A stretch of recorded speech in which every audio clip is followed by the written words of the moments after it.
¿Dónde más iré, Dios? ¿Dónde más iré?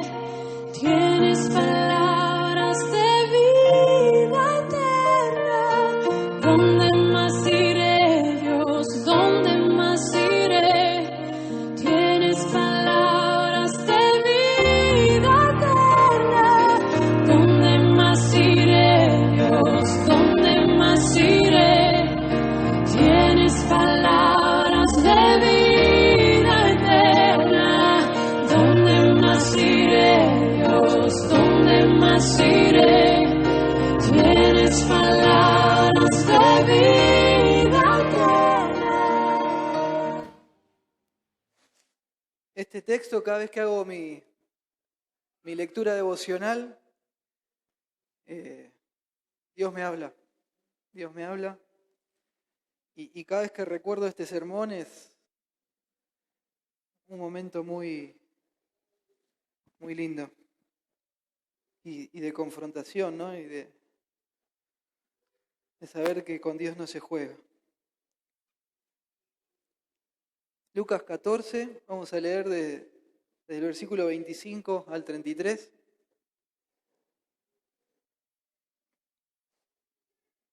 Dice así la Biblia. Grandes multitudes iban con él y volviéndose les dijo: si alguno viene a mí y no aborrece a su padre y madre y mujer e hijos y hermanos y hermanas y aún su propia vida, no puede ser mi discípulo. El que no lleva su cruz y viene en pos de mí no puede ser mi discípulo. Porque ¿quién de vosotros, queriendo edificar una torre, no se sienta primero y calcula los gastos a ver si tiene lo que necesita para acabarla? ¿Se escucha bien al fondo? ¿Sí? Buenísimo. No sea que después que haya puesto el cimiento y no pueda acabarla, todos los que lo vean comiencen a hacer burla de él, diciendo: este hombre comenzó a edificar y no pudo acabar. ¿O qué rey al marchar a la guerra contra otro rey no se sienta primero y considera si puede hacer frente con 10.000 al que viene contra él con 20.000? Y si no puede, cuando el otro está todavía lejos, le envía una embajada y le pide condiciones de paz. Así pues, cualquiera de vosotros que no renuncie a todo lo que posee, no puede ser mi discípulo. Oramos una vez más. Dios, te ruego que bendigas tu palabra y la uses, que tu Espíritu Santo la tome y obre salvación en las vidas que estamos acá, en las que aún no te conocen y en los que por tu gracia ya tenemos una relación contigo, que nos edifiques, nos consueles en el Evangelio, nos bendigas y más allá de que el texto, el tema es un tema duro, sabemos que nuestro corazón se puede regocijar en tu verdad y podemos adorarte y disfrutar y en cada una de las cosas que vamos a hablar. Te pido tu ayuda, Señor, sin tu presencia, sin tu poder, sin esa esencia tuya que imparte verdad a cada una de nuestras mentes y corazones, esto no tiene sentido. Por eso te ruego que el hecho de que tu palabra es cortante como espada de filo sea una realidad para cada uno de nosotros. En el nombre de Jesús, amén.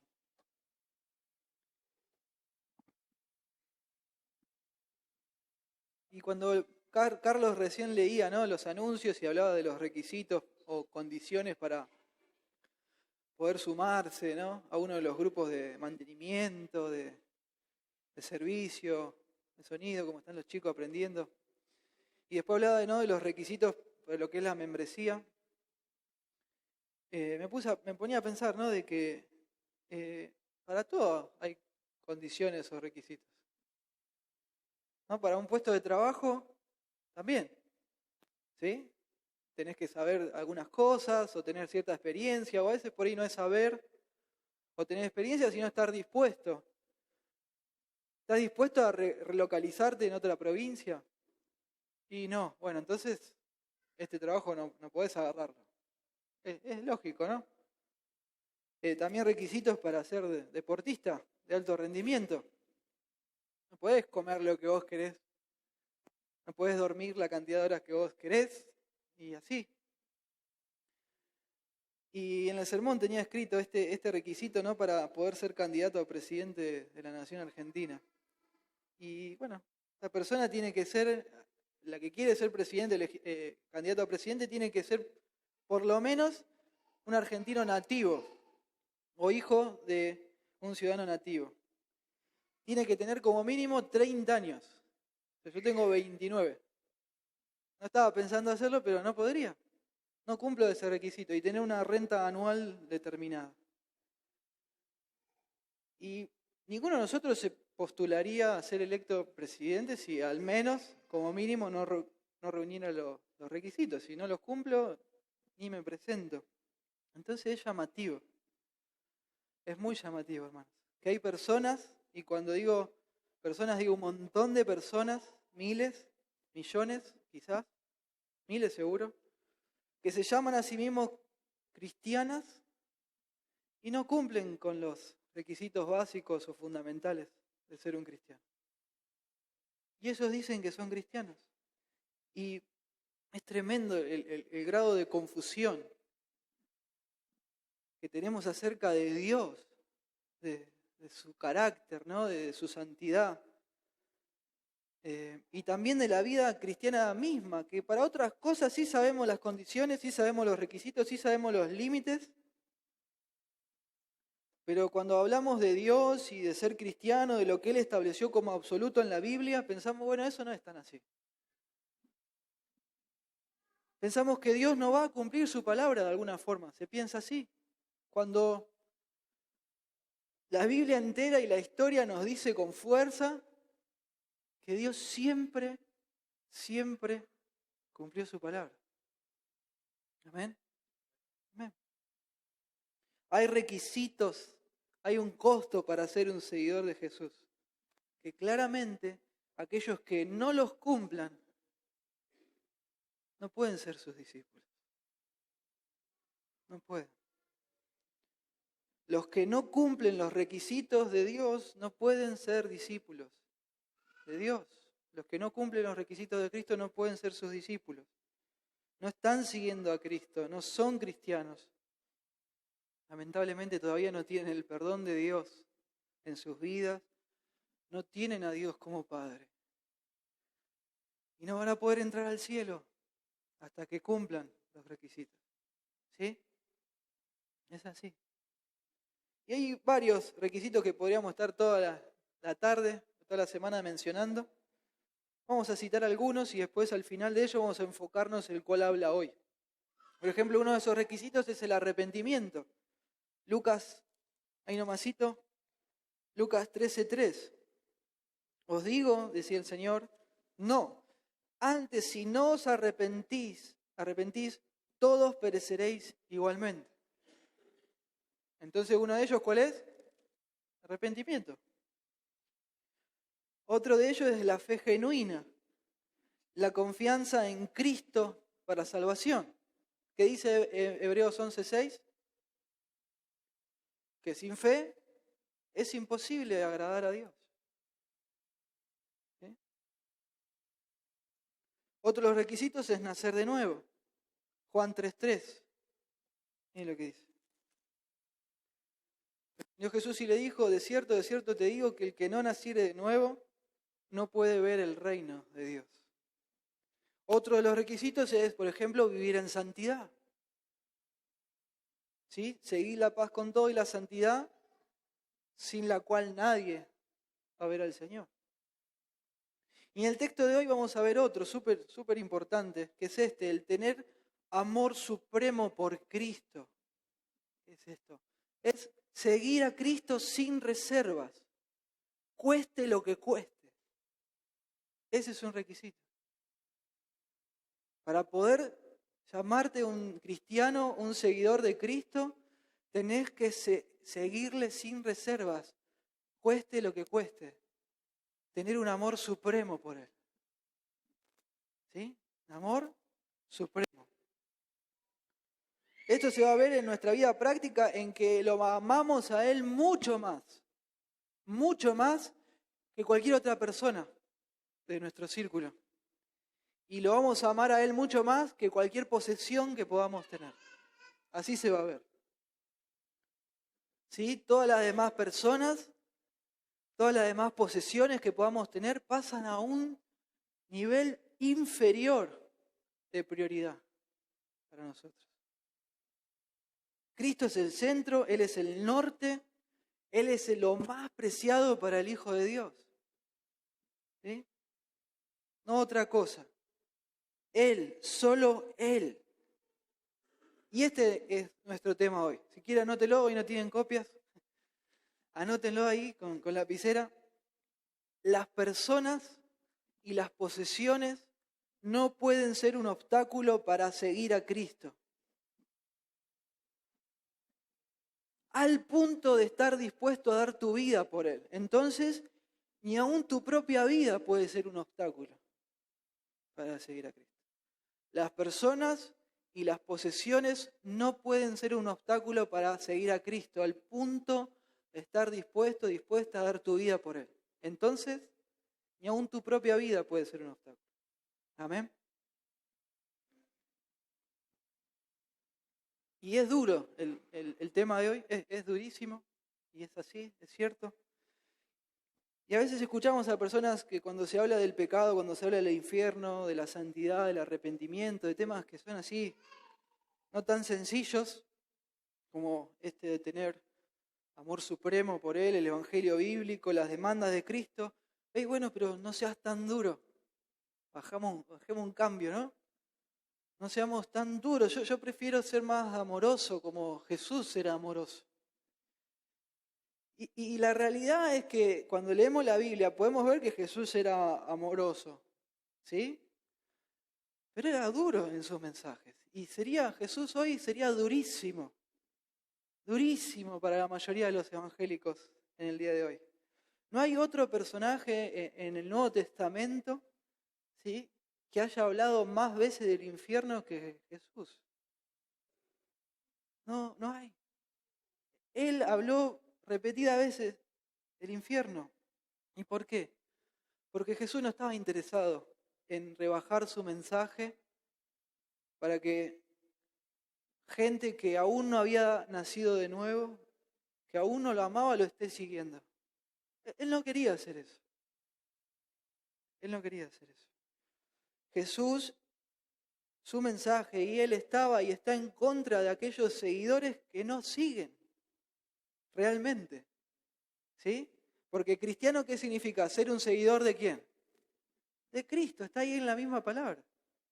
¿Sí? Personas que dicen ser hijas de Dios, pero lamentablemente viven igual que el mundo, hablan como el mundo, ¿sí? Desean las mismas cosas que el mundo desea, no son verdaderos discípulos. Y este mensaje que era duro del Señor y lo es hoy, desalentaba y desalienta a aquellos que siguen al Señor Jesucristo por interés o para alcanzar sus propios metas y propósitos de la vida, que pueden ser totalmente variados, ¿sí? Ya sean realizaciones personales, familiares o incluso religiosas. Hay gente que sigue a Cristo entre comillas porque está encantado con algunos líderes religiosos y ellos quieren ese mismo reconocimiento. Y dice, ¿cómo puede ser? Sí. ¿Se acuerdan que Simón el Mago es, no? Tremendo. El hombre era súper religioso, le encantaba la religión, todo lo que tenía que ver con eso y estaba obsesionado con ser igual que los apóstoles y quiso comprar eso por dinero. ¿Ven? Que a veces las cosas que estamos siguiendo pueden ser nobles, pero no son Dios. Y usamos a Dios para esas cosas. Bueno, Jesús quiere desalentar a ese tipo de personas. Para que Él sea el centro, para que Él sea el norte o no sea nada. ¿Sí? Para que no juguemos con Él.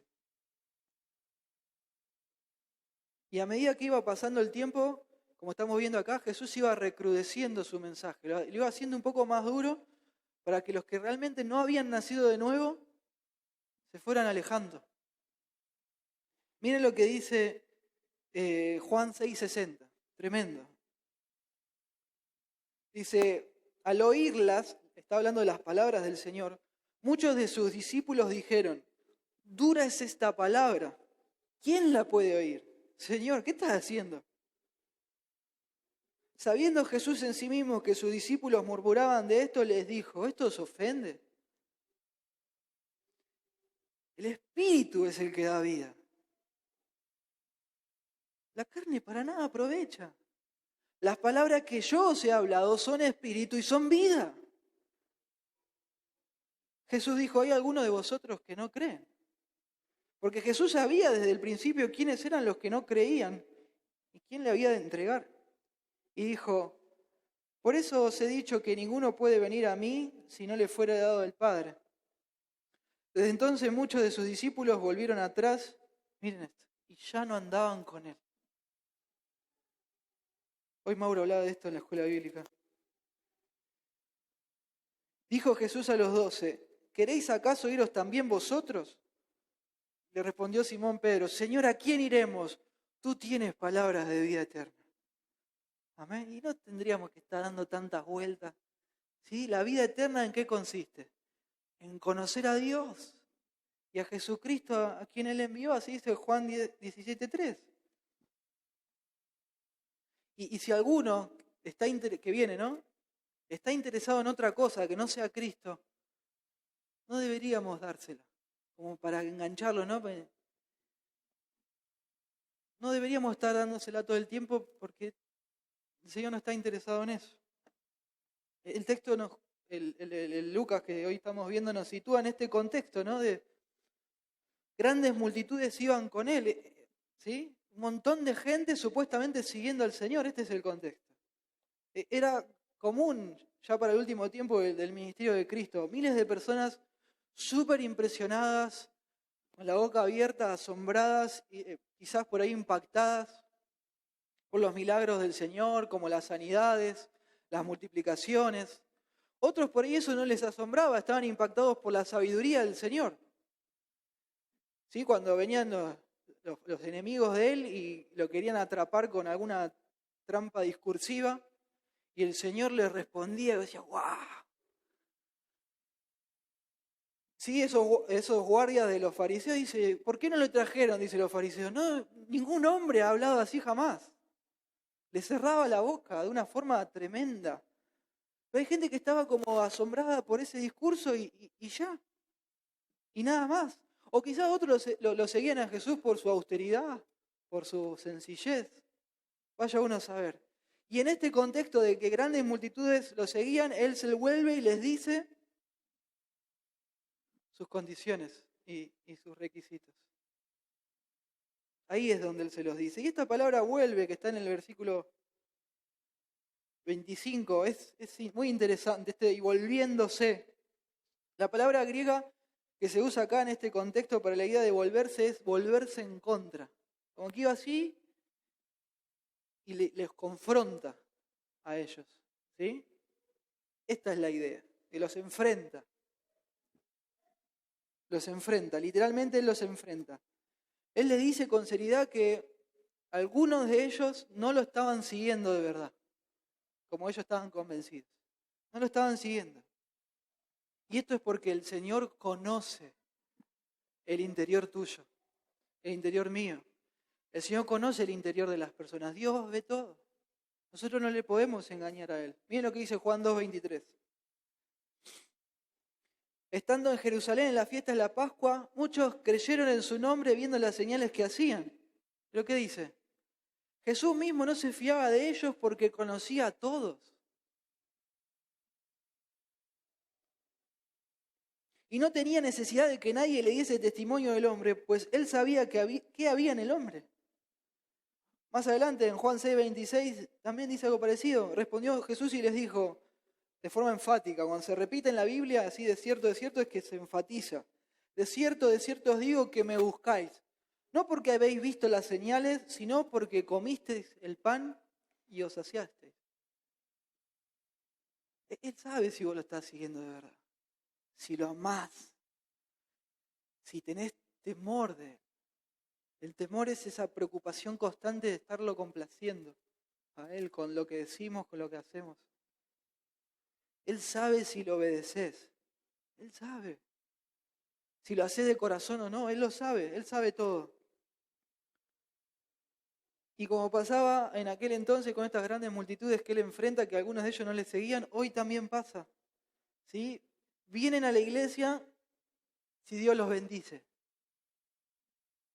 Y si Dios no los bendice, ¿sí? O vienen porque le prometieron que de alguna forma la esposa iba a volver. Si vos venís, Dios va a hacer que, o que la familia se va a unir. O quizás que la economía del hogar se va a arreglar. O por ahí vienen por venir, porque los traen. Quizás por una cuestión cultural. Y ya, toda la vida fui a la iglesia, estoy acostumbrado, ¿qué voy a hacer el domingo si no? ¿No? ¿Qué voy a hacer en mi casa? Estoy solo, acá me quieren. ¿No? A veces te sentís cómodo, te sentís querido, amado, respetado, porque el mundo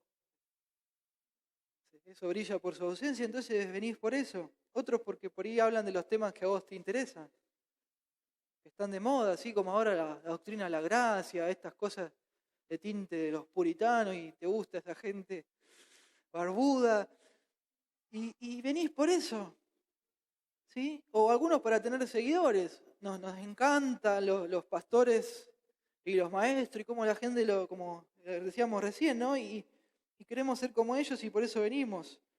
Otros van a otros lugares en busca de plata, de fama, de éxito. ¿Sí? Y todos, estos últimos que cité y los primeros, no quieren a Dios. Usan a Dios como un trampolín para otra cosa. Lo ven como un medio a Dios y no como el fin de todas las cosas. Los sueños se cumplan, los problemas se solucionen. Y después, por otro lado, tenemos a los verdaderos seguidores de Jesús, que siguen a Jesús porque aman a Jesús. Son fieles a Jesús porque Él conquistó su corazón. A todo este grupo Jesús se nos para adelante y nos advierte. Versículo 26. Si alguno viene a mí y no aborrece a su padre y madre, y mujer e hijos, y hermanos y hermanas, y aún también su propia vida, no puede ser mi discípulo. No puede. No puede. Y el que no lleva su cruz y viene en pos de mí, no puede ser mi discípulo. Versículo 33, saltamos. Así pues, cualquiera de vosotros que no renuncia a todo lo que posee, no puede ser mi discípulo. ¿Sí? En palabras sencillas, como es el tema del sermón, las posesiones y las personas no pueden ser un obstáculo para que sigamos al Señor, al punto de estar dispuestos a dar nuestras vidas por Él. ¿Sí? No se preocupe, chicos. Usen el celo ahí, tranqui, que le bloqueo. ¿Sí? Hasta ese punto. Entonces, ni tu propia vida puede ser un obstáculo para seguir al Señor. El pastor David Platt, algunos por ahí leyeron el libro Radical. Bueno, él escribe con asombro esta realidad triste. Porque él en el estado ahí, en los Estados Unidos donde vive, son todos cristianos. Son todos de una moral más sana, de una formación conservadora, y todos se creen a sí mismos cristianos. Pero no aman a Dios, no le están siguiendo. Y él escribe con preocupación. Dice, miles de personas en todo el mundo se sienten culturalmente cristianas, pero bíblicamente no lo son. ¿Por qué? Porque no cumplen los requisitos. ¿Amén? Y esto pasa en algunos lugares donde no se predica el Evangelio fielmente, pero también pasa en lugares donde el Evangelio se predica fielmente. Jesús predicaba el Evangelio fielmente, ¿no? ¿Qué les parece? Sí. Hay gente que estaba ahí con él que no lo conocía, no lo seguía de verdad. Impresionante, impresionante. Versículo 26, otra vez, si alguno viene a mí y no aborrece a su padre y madre, y mujer e hijos, y hermanos y hermanas, y aún también su propia vida, no puede ser mi discípulo. Bueno, dirás, Chan, ¿qué onda esto? ¿Qué pasó acá, Isa?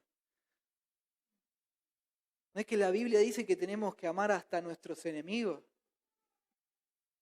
¿Qué acá, cómo es esto de aborrecer a mis familiares? ¿Qué pasó acá? Yo lo quiero mucho a mi mamá. No creo que sea así, ¿no? ¿Todo bien con mi primo? Bueno, la idea es que tenemos que entender que la Biblia no se contradice, ¿sí? Lo que está el Señor diciendo es que nuestro amor por Él tiene que ser supremo, tiene que estar a un nivel tan alto, pero tan alto, ¿sí? Que si comparo ese amor con el que tengo por mis familiares más cercanos u otras personas o mis posesiones, tiene que ser como la distancia que hay entre el amor y el odio. ¿Sí? Otra vez. Jesús nos está diciendo que nuestro amor por Él tiene que ser tan supremo, tan elevado, que si comparo ese amor, por ejemplo, con el amor que tengo con mi esposa o con mis hijos, esa distancia tiene que ser tan grande como la distancia que hay entre el amor y el odio. Eso es lo que está diciendo el Señor. Como la distancia que hay de la tierra al sol. Yo amo supremamente a Dios. No puedo amar supremamente de la misma forma a mi papá o a mis hijos. No puedo.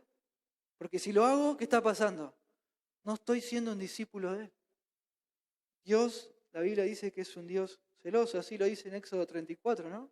Que Jehová, pues, es un Dios celoso.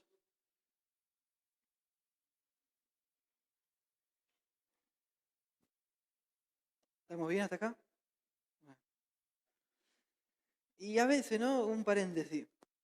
Se escucha decir, ¿no?, que la explicación del versículo ese de que tenemos que amar a los demás como nosotros mismos es tipo, bueno, tengo que amar a los demás como a mí mismo. Entonces, para hacerlo bien, ¿qué tengo que hacer? Y yo no me quiero, ¿no? Yo me quiero muy poquito. Entonces me tengo que amar mucho a mí, entonces si me amo mucho a mí, más, ahí voy a poder amar bien a los demás. No, hermano, está mal. Se destruyó el significado de ese versículo. ¿Sí? El punto es que nos amamos muchos a nosotros mismos. Queremos que las cosas se den siempre como pensamos, ¿no? Y por eso Dios nos dice en este texto que nuestro amor por Él tiene que ser tan superior, tan infinitamente superior al amor que tenemos hasta por nosotros mismos. Esto es lo que significa.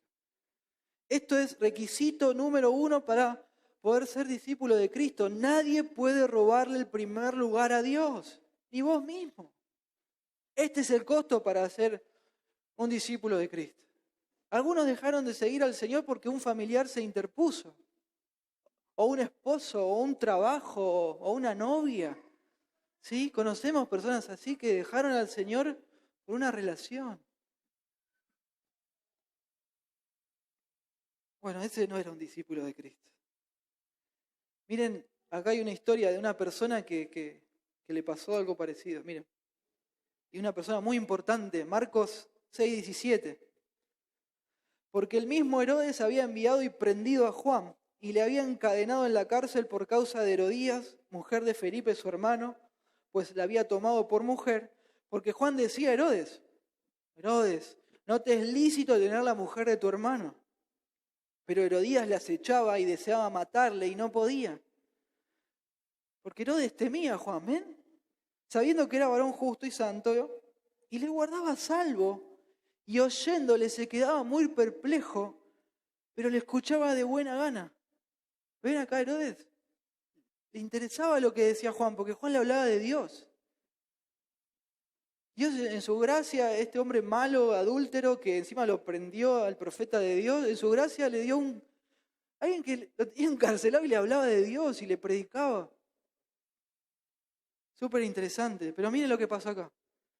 Pero venido un día oportuno en que Herodes en la fiesta de su cumpleaños daba una cena a sus príncipes y tribunos y los príncipes de Galilea, entrando la hija de Herodías danzó y agradó a Herodes y a los que estaban con él a la mesa, y el rey dijo a la muchacha, pídeme lo que quieras y yo te lo daré. Y le juró, miren ustedes, todo lo que me pidas te daré hasta la mitad de mi reino. Saliendo ella dijo a su madre, ¿qué pediré? Y ella le dijo, la cabeza de Juan el Bautista. Entonces ella entró prontamente al rey y pidió diciendo, quiero que ahora mismo me des en un plato la cabeza de Juan el Bautista. Y el rey se entristeció mucho. Pero, ¿ven? Lagrimita de cocodrilo. Fue y le hizo cortar la cabeza por no quedar mal con sus invitados, por no quedar mal con su sobrina, no quedar mal con la mujer con la que estaba ahora, por su pecado. Fue y mató al que le estaba hablando de Dios. Y seguía el rey enviando uno en la guardia, mandó que fuese traída la cabeza de Juan. El guarda fue y le decapitó en la cárcel y trajo su cabeza en un plato y le dio a la muchacha y la muchacha lo dio a su madre. ¿Ven? Las personas interponiéndose, siendo un obstáculo para relacionarse con Dios. Versículo 27, la demanda del Señor, más de su demanda. Y el que no lleva su cruz y viene en pos de mí, no puede ser mi discípulo. ¿Sí? Si no llevas la cruz del Señor, no podés ser un discípulo de Él. ¿Y qué es esto de llevar la cruz? Algunos piensan que esto de la cruz hace referencia a los problemas, ¿no? Los problemas de la vida, ¿no? Ahí se ríen. ¿Sí? La cruz no es una esposa complicada o un esposo complicado. No es. Ah, ¿no? No, no es, hermano. No es un jefe difícil la cruz. No, eso no es la cruz. No es lo que está enseñando esta expresión. ¿Sí? Algunos piensan que una enfermedad grave o crónica también es su cruz. Llámalo así, no está mal, pero no es lo que este texto está queriendo decir. ¿Sí? Así que separalo en tu cabeza. Llámalo como una carga pesada, está bien, pero no es lo que está queriendo decir acá el Señor Jesucristo. ¿Sí? No es lo que está queriendo decir acá. Lo que el Señor está diciendo acá es que tu amor por Él tiene que ser tan intenso, tan supremo, que tenés que estar dispuesto a seguirlo, incluso si eso te cuesta la vida. Eso es lo que quiere decir. Él dijo, el que no lleva su cruz no puede ser mi discípulo. Todos en esa multitud sabían lo que el Señor estaba diciendo. Por ahí a nosotros, por la distancia cultural, se nos pierde.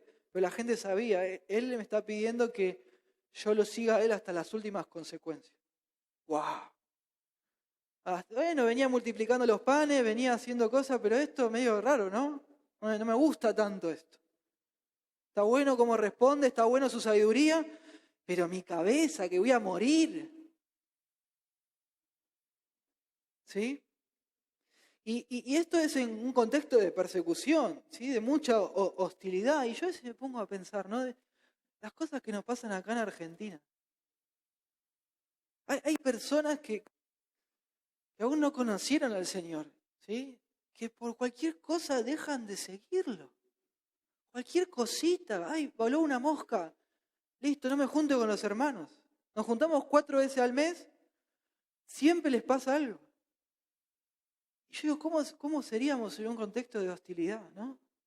Donde las papas realmente quemaran y me da temor y oro al Señor, Señor, tené misericordia de nosotros. Los hermanos se juntan a tener comunión y pudiendo ir, no voy. Y podía ir y no voy. Digo, ¿cómo puede ser? ¿Cómo puede ser? Tenemos la libertad para hablar la palabra, para juntarnos, para congregarnos. En otros contextos, si lo hacen, lo tienen que hacer escondidos, porque si no los matan, como pasaba en los tiempos del Señor. Y acá, ante el más mínimo detalle, nos quedamos atrás, nos volvemos. Viene una prueba grande o pequeña y Dios ya no es tan interesante. Jesús advierte que para ser su discípulo hay que estar dispuesto a seguirlo hasta las últimas consecuencias. Cueste lo que te cueste, al punto de estar dispuesto a dar tu vida por Él. ¿Estás dispuesto a dar la vida por el Señor? Y todavía no me tocó, bueno, pero vos vas viendo, ¿no? Vas pudiendo superar los obstáculos para seguirlo, porque si ya no pudiste superar un obstaculito, imagínate el día que seas perseguido, que te vaya a costar la vida. Vas a renunciar, vas a volver atrás. ¿Sí? Cuando las papas queman, solo los verdaderos creyentes son los que van a seguir al Señor. Miren Lucas 8:13. Los de sobre la piedra son los que, habiendo oído, reciben la palabra con gozo. Pero estos no tienen raíces. Creen por algún tiempo y en el tiempo de la prueba se apartan. Y el Señor sigue con su demanda. Versículo 33. Así pues, cualquiera de vosotros que no renuncia a todo lo que posee, no puede ser mi discípulo. Entonces, para ser un discípulo de Cristo, hay que renunciar a todo lo que poseemos. ¿Y esto? ¿Qué quiere decir esto? Vamos a hablar de lo que no significa. No es cierto, y este texto no enseña que para ser un discípulo de Cristo hay que ser pobre. Cuidado, no está enseñando esto. ¿Sí? O que si tenés plata o tenés dinero, tenés que vender todo, regalarlo y bueno, ahora, livianito, seguí al Señor. No está enseñando esto, este versículo. ¿Sí? Hay textos en la Biblia que relata a creyentes haciendo esto, pero es simplemente una descripción de lo que estaba pasando, no un mandamiento. La Biblia no manda y no exige vender todo para ser un discípulo del Señor. ¿Sí? Dios dio a la iglesia personas que tienen dificultad económica y Dios dio a la iglesia también personas pudientes para que se manifieste el amor y entre sí se ayuden. ¿Sí? Si todos estamos en la lona, ¿cómo nos ayudamos? Pasó eso en Jerusalén. ¿Y quién los tuvo que ayudar? Los hermanos de Macedonia y los de Acaya, los de Corinto. ¿Sí? ¿Se acuerdan? ¿Ven? Si no, no se podía. Y el Señor mismo no era alguien pobre, como comúnmente se cree. ¿Sí? Él era un clase media. La Biblia dice que era un carpintero. Es una palabra que se usa para traducir un término de alguien que se dedicaba a la construcción. José se dedicaba a la construcción y Jesús le ayudaba y después se quedó con la pyme, podemos decir, de su papá. Sí, así era. Así era. La Biblia nos enseña a disfrutar de lo que Dios nos da y al mismo tiempo glorificarlo siendo generosos con los que nos rodean.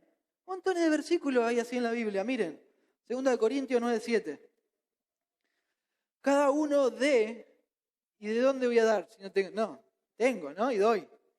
Como propuso en su corazón, no con tristeza ni por necesidad, porque Dios ama al dador alegre. Y poderoso es Dios para que abunde en vosotros, ¿qué cosa? Toda gracia, ¿ven? A fin de que, teniendo siempre en todas las cosas todo lo suficiente, abunden para toda buena obra. Esta es la idea. Miren también en 1 de Timoteo 6:17. A los ricos de este siglo, y esto se lo dice a los creyentes, hermanos de la iglesia que tienen riqueza, manda que no sean altivos, ni pongan la esperanza en las riquezas, las cuales son inciertas, sino en el Dios vivo, en que nos das todas las cosas en abundancia para que las disfrutemos. Que hagan bien, que sean ricos en buenas obras, dadivosos, generosos. Esta es la idea. Atesorando para sí buen fundamento para lo porvenir, que echen mano de la vida eterna. John MacArthur dice al respecto, comentando esta parte, ¿no? Para aclarar qué significa esto de renunciar a todo. Él dice: solo aquellos que miden los costos a conciencia y invierten todo lo que poseen en su reino son dignos de entrar. Esto se refiere a mucho más que el simple abandono de las posesiones materiales. Es una rendición absoluta e incondicional. Sus discípulos no tienen permitido retener privilegio alguno o hacer demandas de cualquier tipo. Deben abstenerse de salvaguardar cualquier pecado predilecto, atesorar una sola posesión terrenal y aferrarse a sus gustos secretos de la vida pasada. Su compromiso con Cristo debe mantenerse sin reservas. Fin de la cita. Esta es la idea de renunciar a todo lo que poseemos. ¿Sí? Lo que el Señor dice, si alguna de las cosas que tenemos, alguna de las posesiones, o alguna relación con algún familiar o con algún conocido, ¿sí? O un trabajo, está amenazando con robarle el primer lugar a Dios, ¿qué tenemos que hacer con eso? Lo tenemos que correr. Lo tenemos que correr. Nada puede robarle el primer lugar supremo a Dios. Ni un pasatiempo, nada, absolutamente nada. Tenemos que estar dispuestos a sacrificar y a entregar lo que sea para tener a Cristo. Yo quiero a Cristo, todo lo que tengo es Cristo, yo necesito a Cristo. Esto me estorba, me molesta, ¡pumba! No importa más. Eso es lo que brota del corazón de un creyente. ¿Sí? Esta es la idea. No doy tantas vueltas y lo pienso y como sabiduría ahí será de Dios. Sí, es de Dios que lo saques. Es de Dios que lo corras. Esto me impide ser fiel a Dios, esto me impide ser fiel a la iglesia local. Lo saco, no interesa. No interesa. Porque Cristo es más. Siempre vale más. Siempre. El cristiano verdadero va a renunciar a lo que sea falta y se va a aferrar a Cristo. Este es el costo del discipulado. Vamos a leer algunos textos para que nos se pampe bien la mente de lo que estamos hablando. Miren acá un religioso y una persona moral. Marcos 17 dice, al salir él para seguir su camino, vino uno corriendo, mire usted, e hincando la rodilla delante de él le preguntó, Maestro bueno, ¿qué haré para heredar la vida eterna? Jesús le dijo, ¿por qué me llamas bueno? No hay buenos sino solo uno, Dios. Bueno, los mandamientos sabes, no adulteres, no mates, no hurtes, no digas falso testimonio, no defraudes, honra a tu padre y a tu madre. Él entonces respondiendo le dijo, Maestro, todo esto lo he guardado de mi juventud. Era una persona que se esforzaba para, entre comillas, agradar a Dios. Entonces Jesús, mirándole, le amó y le dijo, bueno, está bien. En todos los mandamientos que le citó el Señor Jesucristo, ¿cuál faltaba? El primero, ¿no? Amar a Dios. Y a propósito lo hizo. Dijo, bueno, una cosa te falta, anda y vende todo lo que tienes y dalo a los pobres y tendrás tesoro en el cielo y ven y sígueme tomando tu cruz. ¿Ven? Pero él, afligido por esta palabra, se fue triste porque tenía muchas posesiones. ¿Por qué él se va triste? Él se da cuenta que no amaba a Dios por sobre todas las cosas. ¿A qué amaba más? A sus posesiones. A sus posesiones. Y el Señor, versículo 24, dice, hijos, cuán difícil es entrar en el reino de Dios a los que confían en las riquezas. Versículo 26 decía, y ellos se asombraban aún más diciendo, ¿quién pues podrá ser salvo? Entonces Jesús mirándole les dijo, para los hombres es imposible, mas para Dios no. Porque todas las cosas son posibles para Dios, aleluya. Todo es posible para el Señor. Él puede agarrar un corazón de piedra frío que no le ama y cambiarlo por su poder increíble. Versículo 28. Entonces Pedro comenzó a decirle, he aquí nosotros lo hemos dejado todo y te hemos seguido. Y sí, Pedro. No hay mérito en vos, Pedro. Yo te salvé. Pero ven como sí se puede. Y Pedro era un pescador, alguien con dinerillo, diríamos. Sí, andaba bien Pedro. Miren ahí Lucas 12:15. Por favor, todos los que estamos acá. Y les dijo, mirad y guardaos de toda avaricia, porque la vida del hombre no consiste en la abundancia de los bienes que posee. Y les dijo, le contó una parábola, dice, la heredad de un hombre rico había producido mucho, y él pensaba dentro de sí diciendo, ¿qué haré? Pues, porque no tengo donde guardar mis frutos. Y dijo, esto haré, derribaré mis graneros y los edificaré mayores, y allí guardaré todos mis frutos y mis bienes. Diré a mi alma, muchos bienes tiene guardado para muchos años. Reposa, come, bebe, regocíjate. Pero Dios le dijo, Dios le dijo, necio, esta noche vengo por tu alma y lo que has provisto, ¿de quién será? Así es el hombre que hace para sí tesoro y no es rico para con Dios. Alguien que no tiene a Dios como lo primero, como su amor supremo. Porque ¿qué aprovechará el hombre si ganara de todo el mundo y perdiere su alma? De nada va a aprovechar. Lucas 9:57. Yendo ellos, uno dijo en el camino: Señor, te seguiré donde quiera que vayas. Y Jesús le dijo: ojo, las zorras tienen guarida y las aves de los cielos nidos, mas el Hijo del Hombre no tiene donde recostar la cabeza. Y dijo a otro: sígueme. Él le dijo: Señor, déjame primero que vaya y entierre a mi padre. Jesús le dijo: deja que los muertos entierren a su muerto y tú ve y anuncia el reino de Dios. No esperé a que tu mamá y tu papá se mueran y se vayan al cielo. Ahí te vas a poner a seguirme. Hacelo ahora, de verdad. Entonces dijo también a otro: te seguiré, Señor, pero déjame que me despida primero de los que están en mi casa. La despedida antes era otra cosa, distinta ahora. Y Jesús les dijo: ninguno que poniendo su mano en el arado mira hacia atrás es apto para el reino de Dios. ¿Ven? No están cumpliendo las condiciones, no están cumpliendo los requisitos. Hay obstáculos que se interponen entre ellos y el Señor. Y después del versículo 28 al 32, vemos en el texto nuestro, ¿no?, de Lucas 14, hay dos ilustraciones, ¿sí?, de un constructor, ¿se acuerdan? Sí, ese constructor que no le alcanzó y todos empezaron a hacer burla. Y la ilustración de este constructor imprudente, por un lado esta ilustración, y la otra ilustración de un rey razonable, un rey que razona. Así que, bueno, tiene que salir a la batalla porque la guerra viene, no depende de él. Pero primero dice: voy a hacer los cálculos a ver si me conviene. Si no, ya me rindo y listo, y no muere toda esta gente. Bueno, estas dos ilustraciones lo que buscan es avivarnos.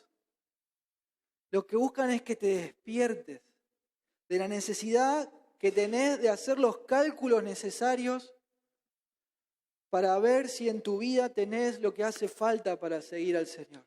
Si vas a seguirlo, cueste lo que cueste. La primera ilustración apunta a eso. Seguir a Cristo asumiendo todos los costos que sean necesarios. ¿Vas a hacerlo? Bueno. La segunda ilustración, ¿sí?, nos dice, la primera nos dice: mirá antes de saltar, ojo. Pero la segunda nos dice: saltá ahora. Saltá, no hay tiempo, pero hacelo en la dirección correcta. Hacelo en la dirección correcta. ¿Por qué? Porque la neutralidad no tiene lugar. Hay que saltar, pero hay que hacerlo corriendo ¿hacia quién? Hacia Dios. Hacia Dios. Es ir hacia Dios. Como decía Emma en el Evangelio, es un giro de 180 grados del pecado ¿hacia quién? Hacia Dios. No hacia otras cosas, no hacia la iglesia pueblo de Dios, ¿no? Qué bueno, ahí se juntan. No. Un giro hacia ayudar a los que están necesitados. Hacelo, pero eso no es arrepentimiento, eso es, no sé, penitencia, es querer enmendar las cosas a tu forma. El arrepentimiento es: le doy la espalda al pecado y voy hacia Dios, a los pies de Cristo, a los brazos del Salvador. Amén. Ahí es donde tenemos que ir. No a otro lugar, no a una religión nueva, no a una cultura nueva,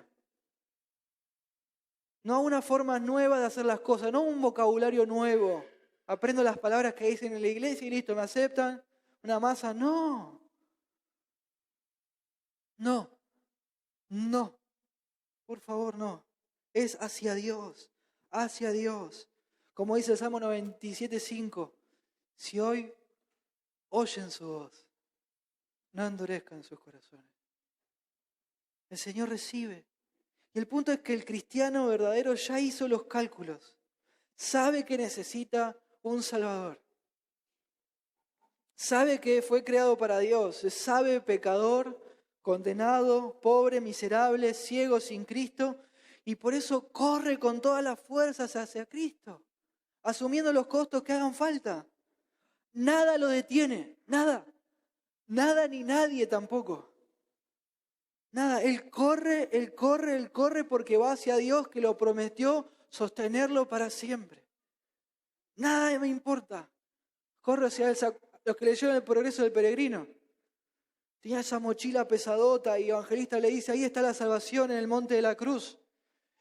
Y siempre los familiares le hacían la contra. No, dejá de escuchar, vos que escuchaste leer la Biblia, la mochila esa que tenés es cada vez más grande. Y en un día él agarra, escucha Evangelista otra vez y sale corriendo. Y todos los familiares le dicen, no, papá, no, los hijitos, la esposa. No, ¿dónde vas? Por favor, no nos dejes solos. Los vecinos, andaba loco. Y él corría y corría y corría. Nada lo detenía. ¿Sí? Nada ni nadie. Así tenés que hacer. Así tenemos que hacer. Algunos dicen, bueno, es que está difícil. Bueno, cuando llega al cielo, ahí todo va a estar más tranquilo, ¿no, Isa? El cielo, si tan solo pudiera llegar al cielo. Y ya lo hablamos un montón de veces, ¿no? ¿De dónde fue arrojado Satanás? Del cielo. El punto no es llegar al cielo. El punto es estar en Cristo. En Cristo, en los pies sobre la roca. Ahí es realmente donde vas a poder tener paz y seguridad total. En Cristo. En Cristo. El amor supremo en Cristo se halla solo en Cristo. En sus brazos y en sus pies. Y la gran pregunta, ¿no? El gran punto de todo esto. Y bueno, ¿y cómo hago? ¿Cómo hago, Isa? ¿Hay alguna persona que naturalmente cumpla este requisito de amar supremamente a Dios y de seguirlo sin reservas? ¿Puedo ponerme las pilas y sacar de mi interior natural un amor supremo por Cristo? ¿Puedo hacerlo? Y siempre están estas preguntas, ¿no? Siempre que empezamos a aprender un poco mejor la Biblia, ¿no? Y entender que Dios es soberano, empiezan todas estas preguntas, ¿no? Y nos complicamos y se arman unos debates impresionantes. Y se abran debates de cosas que la Biblia lo dice sencillo. Lo dice sencillito la Biblia. La palabra de Dios tiene ese poder de resumir y de impartir verdad impresionante. Que hay de un versiculito hay libros y libros y libros que se escriben porque la Biblia contiene ese poder liberador y ese poder de resumir las cosas. Pensemos en esto. Si Cristo nos manda a todas esas preguntas, algunas podremos contestar que sí, a otras no, de forma absoluta, todas esas preguntas que surgen. Pero pensemos en esto. Si Cristo nos dice que lo hagamos, ¿amén? ¿Quiere decir que se puede hacer o que no se puede? Que se puede. Puedo amarlo a Él y aborrecer a mi padre, hermanos, madre, hijos, mi propia vida. Puedo amarlo a Él, renunciar a todo lo que poseo. Puedo porque Él dice que se puede. Hay un misterio en todo esto. Es verdad, no nace de vos. Dios lo pone en vos. Pero Él te llama a vos, a que vos vengas a Él. Él no va a venir por vos. ¿Quién tiene que venir? Nosotros tenemos que ir corriendo a sus pies. Es irresistible el Señor. Él te llama a que vos vengas.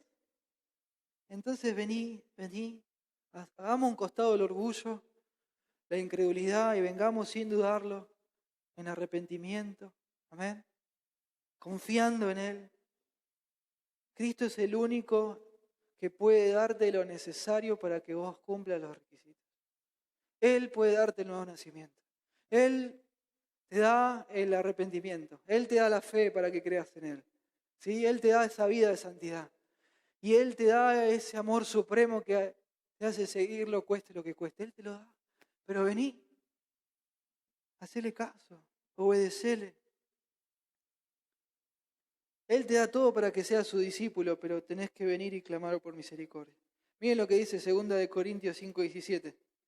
La otra semana con discipulado que tenemos con Marcia y con Roxy decíamos, qué tremendo este versículo. De modo que si alguno está en Cristo, nueva criatura es, las cosas viejas pasaron y aquí todas son hechas nuevas. Y todo esto proviene de Dios, quien nos reconcilió consigo mismo por Cristo y nos dio el ministerio de la reconciliación. Que Dios estaba con Cristo reconciliando consigo al mundo, no tomándoles en cuenta a los hombres sus pecados, y nos encargó a nosotros la palabra de la reconciliación. Así que somos embajadores en nombre de Cristo, como si Dios rogase por medio de nosotros. Les rogamos en nombre de Cristo, reconcíliense con Dios. Al que no conoció pecado, por nosotros lo hizo pecado, para que nosotros fuésemos hechos justicia de Dios en Él. Cristo vivió la vida perfecta que nosotros no podíamos vivir. Murió en nuestro lugar y resucitó al tercer día para que podamos tener el perdón de pecados y vida eterna. Y una vida nueva, que lo ama, que lo desea, que está dispuesto a seguirlo sin reservas porque las cosas cambiaron. 2 Corintios 5:17, ponle un poquito. Esto en español está escrito de una forma que completa cómo fue escrito en griego. En griego está escrito de una forma que para entenderlo en español se tuvieron que agregar palabras. La onda del griego sería algo como esto: si alguno en Cristo, nueva creación. Así es la intención del griego. Si alguno en Cristo, ¡pum!, nueva creación.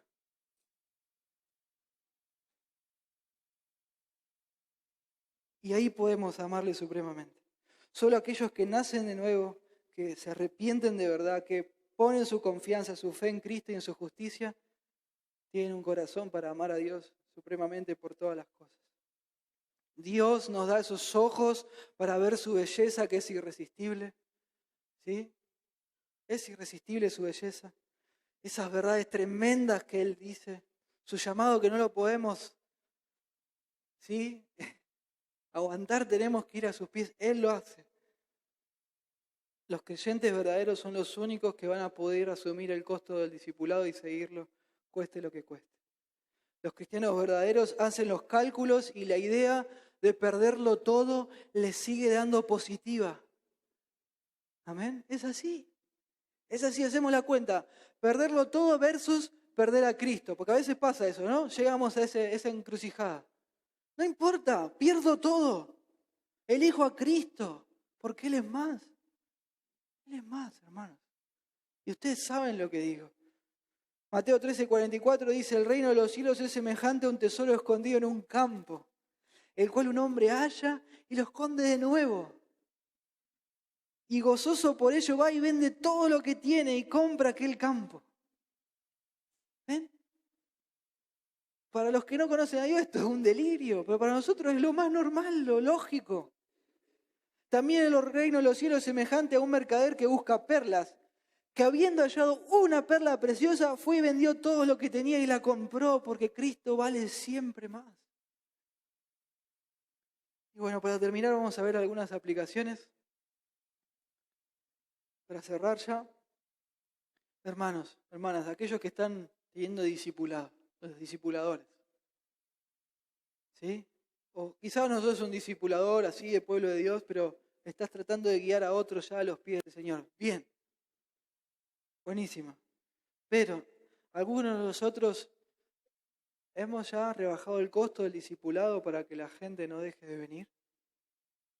Hoy hablamos un poquito de esto en tiempo de comunión. Pues si le digo la verdad se va a ofender. Y decir la verdad de Dios, porque a veces nos pasamos de ofensivo, ¿no? Y nos escudamos en la palabra de Dios. Ya el Evangelio es ofensivo, dejamos que el Evangelio ofenda, no nosotros. ¿Qué hacemos en nuestros discipulados? Nuestros discípulos necesitan escuchar la verdad de Cristo. Y una pregunta muy interesante: ¿tus discípulos son discípulos de Cristo? ¿No? ¿O son otra cosa medio rara? Gente que sigue una religión, gente que sigue la prosperidad. ¿Hablamos el Evangelio como es o les prometemos cosas a las personas que no sabemos con seguridad si Dios se las va a dar? No sabemos. No, Dios te va a sanar, vení. Dios va a que tu familia se una porque la mía se unió. Dios te va a ayudar psicológicamente. Dios te va a dar una casa. No podemos decir eso porque no sabemos, hermanos. Y Dios no promete eso. Tenemos que decir el Evangelio como es y prometer lo que Él promete: perdón de pecados, vida eterna y ¿qué más? Una cruz, abnegación, renunciar a lo que poseo. Tenemos que prometer eso, porque es lo que Dios promete. Amén. Otros, por otro lado, algunos quieren ir al cielo, pero ni les interesa que Dios esté en el cielo. No tienen comunión con Dios a través de orar, de meditar en su palabra, de tener comunión con los hermanos. No es su prioridad. Y la pregunta es, ¿por qué vas a querer compartir una eternidad con Dios? Si ahora no es tu prioridad. El cielo va a ser un aburrimiento terrible. Imagínate ahí, ¿no? Toda esta gente amando a Dios. Tenés que reaccionar si es así con vos. Tenés que reaccionar. Acuérdate. Mirá antes de saltar, pero saltá. Y hacerlo en la dirección correcta. Otros siguen a Cristo porque simplemente le tienen miedo al infierno. ¿Ven? Otra vez, usar a Dios como un trampolín, como un medio. Dios no es el fin, Dios no es la prioridad. Y miren lo que dice un pastor, me encantó esto, dice, el cielo no es un lugar para aquellos que solamente le tienen miedo al infierno. Es un lugar para aquellos que aman a Dios. La salvación es un despertar a un gustar de Dios. Dice, podés meterle miedo a la gente o prometerles mentiras que Dios les va a dar algo. Podés atemorizarlos para que traten de ser buenos. Podés asustarlos para que te den dinero. O incluso podés llenarlo de miedo para que corran y repitan una oración para supuestamente aceptar a Cristo. Pero jamás podrás meterle miedo para que amen a Dios. Simplemente no podrás. Cristo es el fin en sí mismo, no es el medio. Él es todo. Él es todo. Todo gira alrededor de Él. Todo es acerca de Él. Mire lo que dice Colosenses 1:15. Él es la imagen del Dios invisible, el primogénito de toda creación. El más importante quiere decir. Porque en Él fueron creadas todas las cosas, las que hay en los cielos y las que hay en la tierra, visibles e invisibles, sean tronos, sean dominios, sean principados, sean potestades. Todo fue creado por medio de Él. ¿Y para quién? Para nosotros, no para Él. Y Él es antes de todas las cosas y todas las cosas en Él subsisten. Y Él es la cabeza del cuerpo que es la iglesia. Él que es el principio, el primogénito entre los muertos, para que en todo tenga la preeminencia. Por cuanto agradó al Padre que en Él habitase toda plenitud, y por medio de Él reconciliar consigo todas las cosas, así las que están en la tierra como las que están en los cielos, haciendo la paz mediante la sangre de su cruz. Todo está en Cristo. Todo gira en torno a Él. Todo. ¿Quién ocupa hoy el lugar de amor supremo en tu corazón? ¿Quién? ¿Quién es digno de eso? En tu mente, ¿en quién pienso? Hoy cantábamos, ¿no? ¿A quién tengo yo en los cielos? Sino a ti. Es sencillito, Señor, el cielo sin vos no es cielo. Es eso. No tiene gracia el cielo. El cielo sin vos no es muy distinto al infierno. Dios es el que hace la diferencia en todo. Todo se trata acerca de Él. ¿Es Cristo el mayor tesoro en tu vida? ¿Él está primero en tu escala de prioridades? ¿O segundo o tercero? O ya ni sabes. Si analizamos nuestro tiempo, ¿qué hacemos con nuestro tiempo? ¿En qué invertimos la mayor parte de nuestro tiempo? En la mayor parte de tu tiempo, porque tenemos que hacer otras cosas, ¿no? Pero siempre pensando en Dios, pero en la mayor parte de tu tiempo, ¿estás gozando de Dios? ¿Estás glorificándolo? ¿Estás disfrutando de Él? ¿Lo estás sirviendo? ¿Invertís tu vida en servirle? Y esto de servir a Dios no es ahí, ¿no? La nebulosa, yo sirvo a Dios. Se va a ver en que servís a los que tenés alrededor tuyo, a tus hermanos en la fe. ¿Los servís? ¿Disfrutás eso? ¿Pasás tu tiempo obedeciendo a Dios? ¿Para quién vivimos? ¿Para vos mismo o para Dios? Segunda de Corintios 13:5 dice, examínense a ustedes mismos si están en la fe. Pruébense a ustedes mismos. ¿O no os conocéis a ustedes mismos que Jesucristo está en ustedes a menos que estén reprobados? Y si hoy te evaluaste, bien, ¿no? Te evaluaste con sinceridad y ves que no tenés lo que hace falta, te ruego que vengas a Cristo. No busques la respuesta en vos mismo porque no la vas a encontrar. No, tengo que ser mejor, tengo que ser más moral, más religioso. No, por ahí no va la mano. Vení a Cristo, Él te está llamando. Él trae con lazos de amor, ¿no? Él te llama con este con este mensaje. Él te va a dar lo necesario para que lo ames con amor supremo. Mirá a la cruz. Como esa canción que cantábamos antes, que estaría bueno ensayarla. Cristo, hazme ver tu cruz. Cristo, hazme ver tu cruz. Que pueda hacer tu oración hoy. O en el colectivo. O quizás llegas a tu casa y te arrodillas en tu cama. Señor, por favor, ten misericordia de mí, salvame. Mirá lo que dicen en la iglesia, que sos un Dios perdonador. Un Dios que se deleita en salvar y no en matar ni condenar. Por favor, Señor, ten misericordia de mí, Dios la va a tener. Porque no juega a la escondida. Él mató a su único. ¿Pensás que va a estar jugando a la escondida? No va a ser así. Él es el único que puede transformarte. Juan 6:37 y terminamos, dice, todo lo que el Padre me da, vendrá a mí. Y al que a mí viene, yo no lo echo fuera.